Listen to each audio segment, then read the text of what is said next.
Alright, so this is going to be a lecture video on chapter 6, which is on bonding.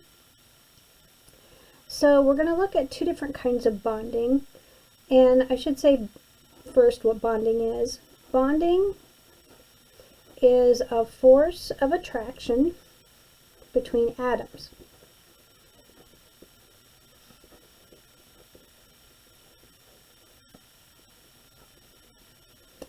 And the goal of bonding is to achieve an octet of electrons.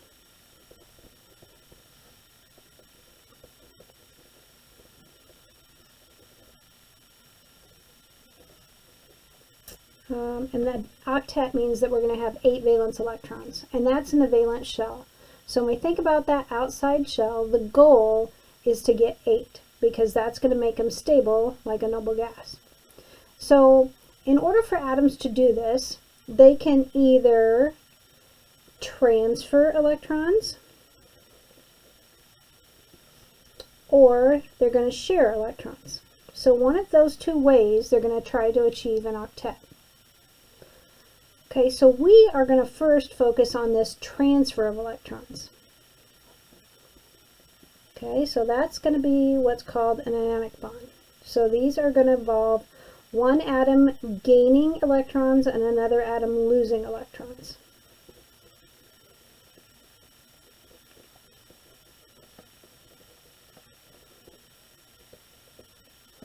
And these are going to be formed between metals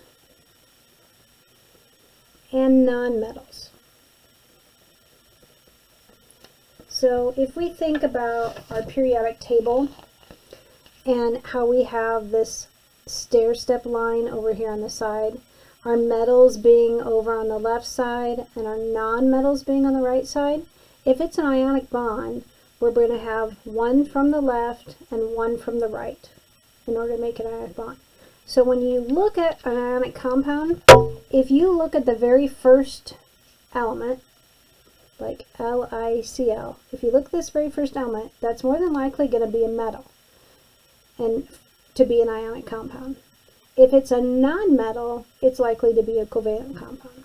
So ionic bonds are going to be, oh, I didn't even spell it right. Ionic bond is going to be a transfer of electrons, and it's going to involve a metal and a non-metal. The metal is going to lose electrons, where the non-metal is going to gain electrons.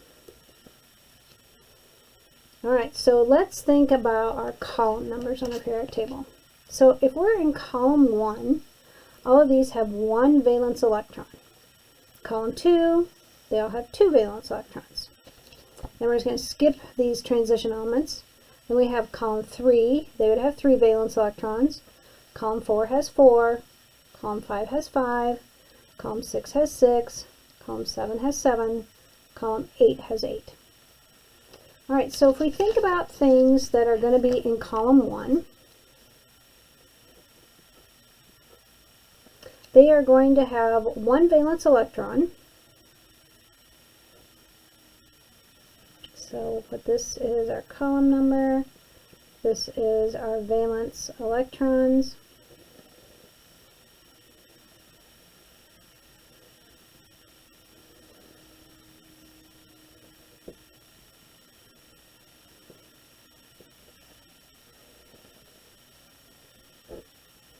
Okay, so we're going to make a little chart here.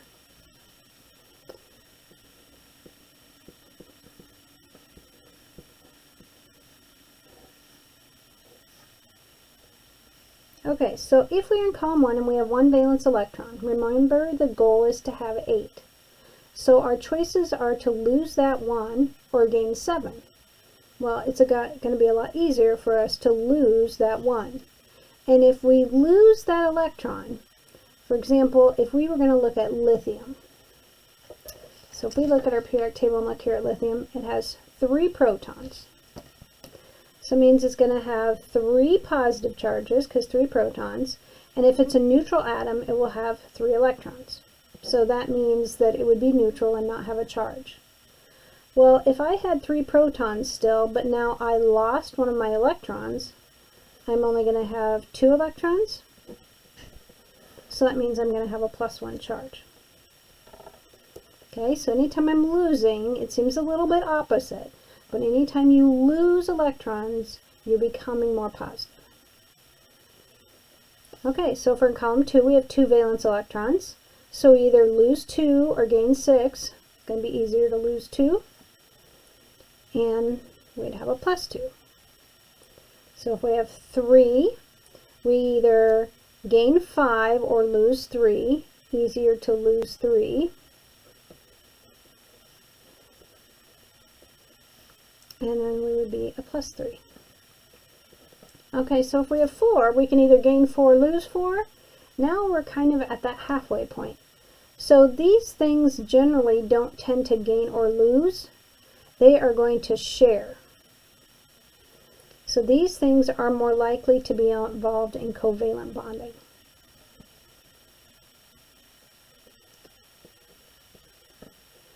Okay, so now we have 5 valence electrons. That means we either lose 5 or gain 3. Easier to gain 3. And if we gain 3, that means that we're going to have 3 more negatives than positives. So we'll have a -3. If we have 6, we either lose all 6 or gain 2. So we're going to want to gain 2. If we have 7, we either gain 1 or lose 7. Easier to gain 1. And then if we are at 8, we already have our octet, so we're not going to gain or lose, and we are not going to have our charge. Our charge is 0. So when we think about our periodic table, so we have +1, these things will be +2, then on the other side, +3. If these did anything, these are mostly going to be covalent, but we could have a +4. Then a -3, -2, -1, 0. Okay, so that's going to help us a little bit as we think about our charges. All right, so our metals are going to lose electrons, and these things over here, these are going to be our metals. So we can see they tend to form cations. Cations are positively charged. They have that little T in there that looks like a plus sign. Are the nonmetals, on the other hand, are they going to be these over here? So those ones have negative charges, and negative charged ions are called anions. So we're going to have cations and anions.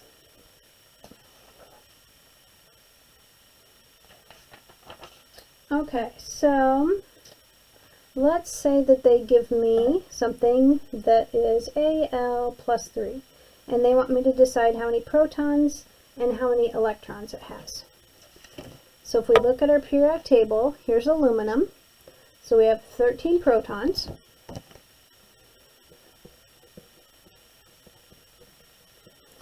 And if I have a plus 3, I have 3 more protons, so 3 more positive charges than I do negative charges. So it means I have to have 10 negative charges, or in other words, 10 electrons. If I would go to a negative ion,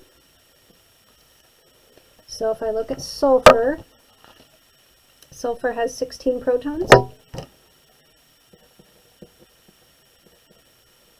And if I have a -2, I have 2 more electrons than I do protons. So 2 more would be 18 electrons.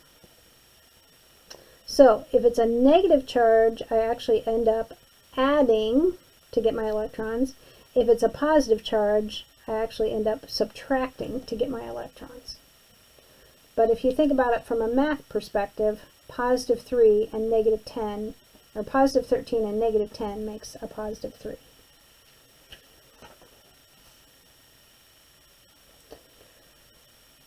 Okay, so we'll pick out an example here in the chapter.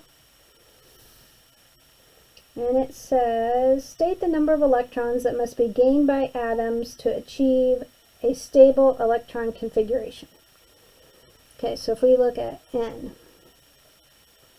Okay, so if we look at N, N is right here, so we are in column 1, 2, 3, 4, 5, so it's in column 5.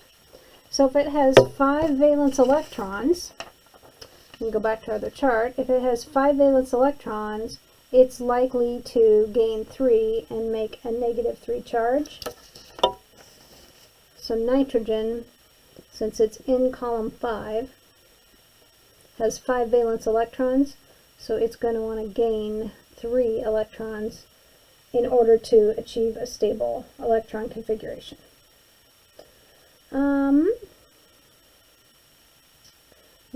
This is another one. They say write the symbol for the ion. So if we have calcium, so when we look at calcium, calcium is in column 1, column 2, so it has 2 valence electrons.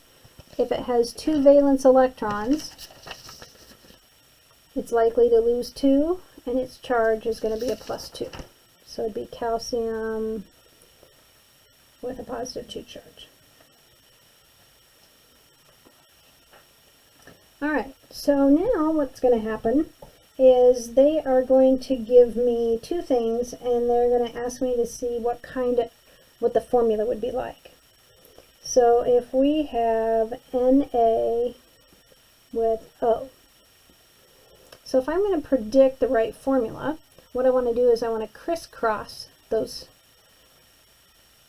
up here. So here's a 2. I don't take the negative. The 2 just goes down here. And then this is a 1, and the 1 goes here, and I can leave off the 1. So it'd be Na2O. So this is saying I'm going to have 2 of these, so that's a +2, and this one's a -2, because those have to add to 0. So I don't have to worry about doing the math part here as far as making them add to 0. As long as I crisscross, then I know I'm going to make the right formula. So if I had Al with Br, so this 3 comes down here. I don't take the charge because this is only a number, and then the 1 would go here, and usually I don't have the 1. We just leave that off, so it'd be AlBr3. If we had Ba with N, so the 3 would come here, the 2 would go here, be Ba3 and 2. So if you are trying to predict the right formula, you are going to crisscross to make the correct formula.